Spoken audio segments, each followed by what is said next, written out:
Abrimos a segunda parte do tempo do Advento, a parte destinada à meditação da história da encarnação em preparação imediata ao Natal, com esse texto impressionante da genealogia de Jesus Cristo segundo São Mateus. É um texto importante teologicamente, porque mais do que querer estabelecer a historicidade de uma linha genealógica, o que São Mateus aqui faz é fundamentar a teologia do seu evangelho. Ou seja, Jesus é filho de Davi e filho de Abraão. Ele é judeu e também é um Messias. E isso fica muito claro quando nós terminamos de ler a genealogia e São Mateus diz que as gerações desde Abraão até Davi são 14, de Davi até o exílio na Babilônia, 14, e do exílio na Babilônia até Cristo, 14.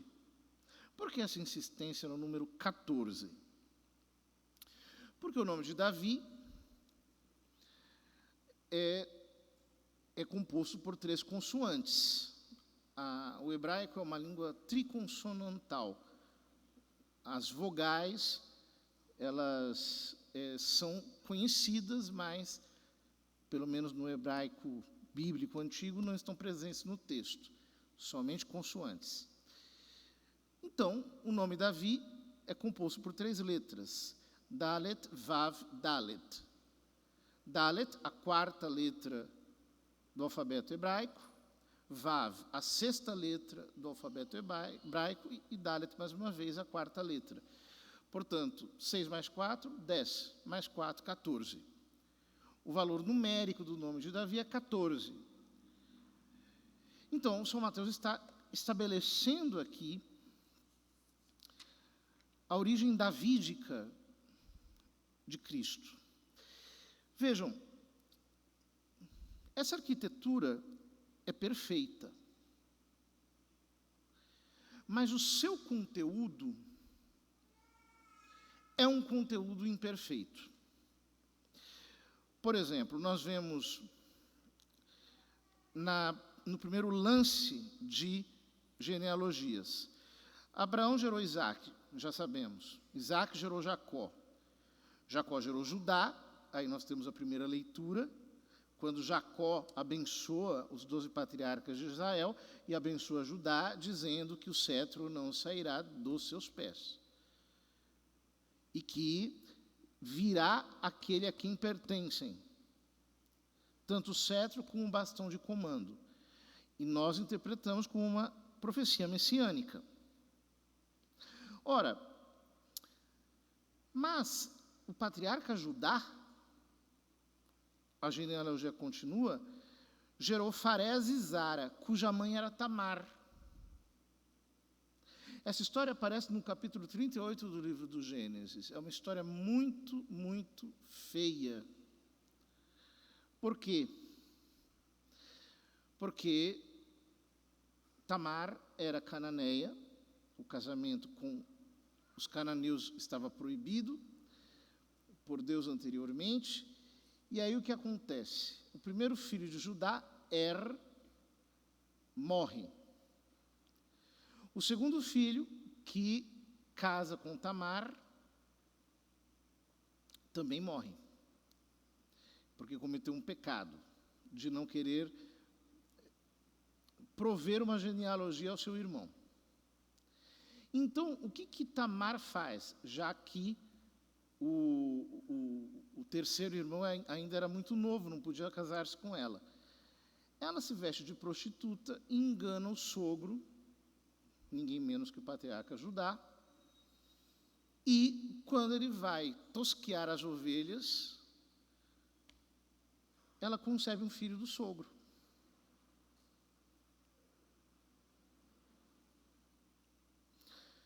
Farés. Está aqui na genealogia de Jesus. Continua. Depois, nós temos outros patriarcas, até que nós chegamos, mais ou menos no tempo depois de Moisés. Naasson gerou Salmão, Salmão gerou Booz, cuja mãe era Raabe. Quem era Raabe? A prostituta do livro de Josué, que, quando os israelitas vão fazer a expedição em Jericó para ver se era possível destruir a cidade, ela os esconde e eles fazem um pacto. Nós vamos salvar vocês, mas coloque uma fita escarlate, uma fita vermelha, e aí vocês ficarão a salvos. Depois, Booz gerou Obed, cuja mãe era Rute, do livro de Rute. Quem era Rute? Rute era moabita. Os moabitas são descendentes de Moabe. Quem foi Moabe? Moabe foi o filho incestuoso de Ló. Quando Ló foge de Sodoma e Gomorra, a sua mulher vira uma estátua de sal, segundo o livro do Gênesis, e aí as duas filhas embriagam o pai, com medo de não terem filhos, e concebem do seu próprio pai. Um desses filhos é Moabe. Rute, portanto, está dentre os descendentes desse incesto. Obed gerou Jessé. Jessé gerou o rei Davi. Bom, a casa do rei Davi é outro problema, uma vez que ele era o menos considerado dos filhos de Jessé, acaba se tornando rei. Davi gerou Salomão daquela que tinha sido a mulher de Urias. Urias é um homem cuja mulher, Betsabé, Davi faz prostituir-se para ele, ele comete adultério, depois ele manda Urias para frente do campo de batalha. E ele morre. Então é adultério agravado de assassinato. É mãe do rei Salomão, Betsabé. Salomão gerou Roboão. Bom, Roboão foi o mocinho que ganhou o trono e ficou ouvindo os coleguinhas dele, jovens, e aí aconteceu uma desgraça, né? Porque aí aconteceu a divisão do reino, simplesmente isso, segundo o texto bíblico. Roboão gerou Abias, que era um panaca, uma pessoa completamente inconstante, não tinha nenhum talento para coisa alguma. Abias gerou Asa. Esse foi um rei piedoso. Fez uma reforma religiosa em Israel. Asa gerou Josafá. Josafá também era um rei santo. Josafá gerou Jorão. Esse Jorão, ele foi o rei que fez um pacto com os assírios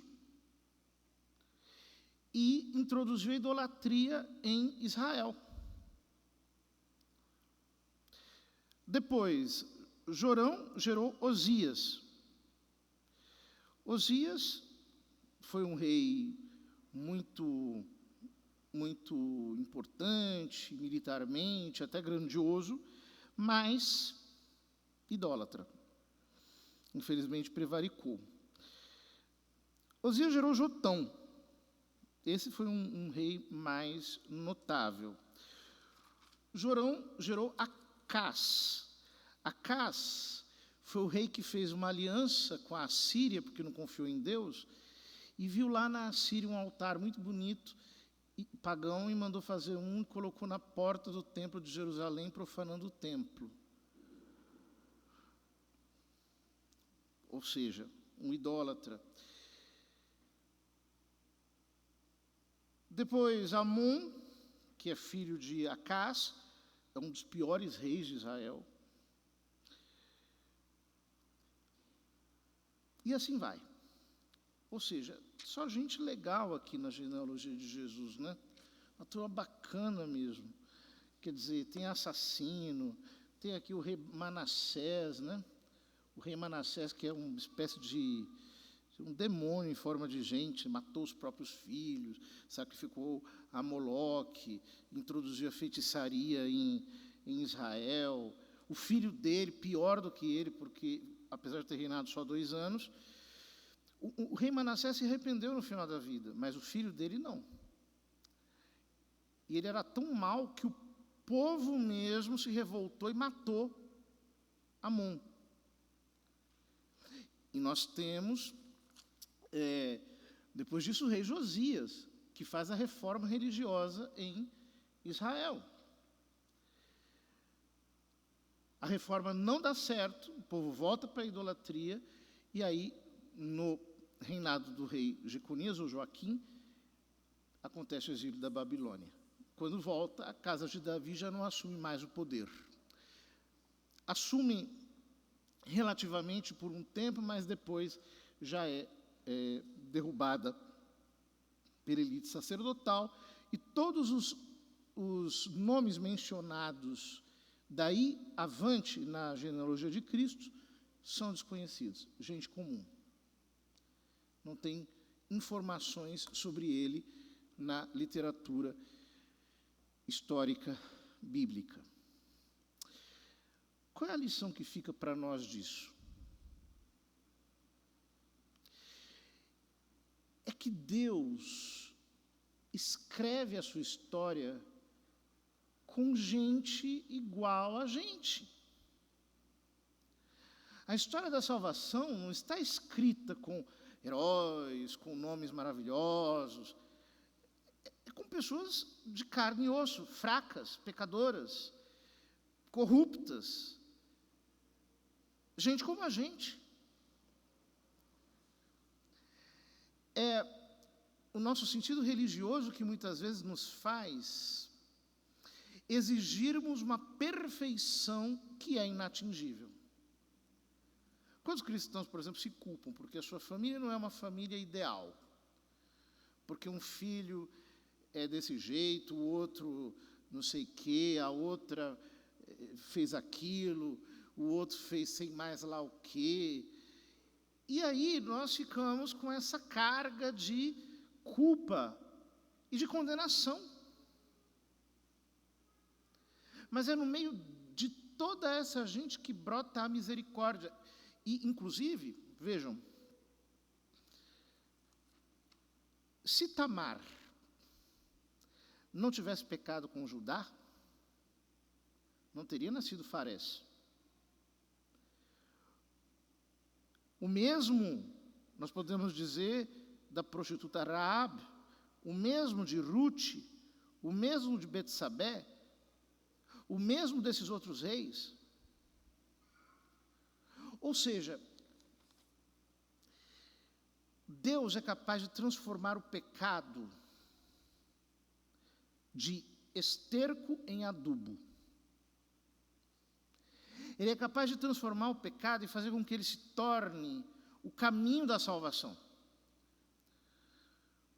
Quando nós pensamos que todas essas pessoas estão incluídas na genealogia de Jesus, nós devemos olhar para a grande misericórdia de Deus, que é capaz de salvar a humanidade inteira dessa fossa de pecado. E na nossa vida deveria também ser assim. Quantas vezes nós caímos, e caímos feio, e pecamos vergonhosamente, e olhamos para trás e enxergamos coisas horríveis que nós fomos capazes de fazer. Nós deveríamos, dóceis à pedagogia divina, olhar o pecado como um instrumento permitido pela providência de Deus para que nós cresçamos em humildade, para que nós cresçamos em necessidade de quebrantamento, contrição, para que nós enxerguemos a nossa dependência absoluta de Cristo, da graça, para que nós jamais nos gloriemos de nada. Como diz São Paulo, justificados pela fé, temos paz com Deus. Isso não vem de vós, para que ninguém se glorie. Ou seja, nós não somos melhores do que esses ascendentes de Jesus, não. E nas nossas famílias, na nossa história, haverá pecado, haverá coisas horríveis, haverá de tudo. Ninguém é perfeito. E quanto mais você tentar não errar, aí é que você vai errar mesmo. Dizem que um pai, quando ele educa os seus filhos com medo de errar, ele comete erros mais atrozes, comete excessos do lado oposto. Não tem jeito. Ninguém é pai ou mãe perfeito, ninguém produz nada com perfeição. Nós estamos feridos pelo pecado, feridos pela deformidade moral, como disse Deus no livro do Gênesis a Adão: a terra produzirá contra ti cardos e abrolhos.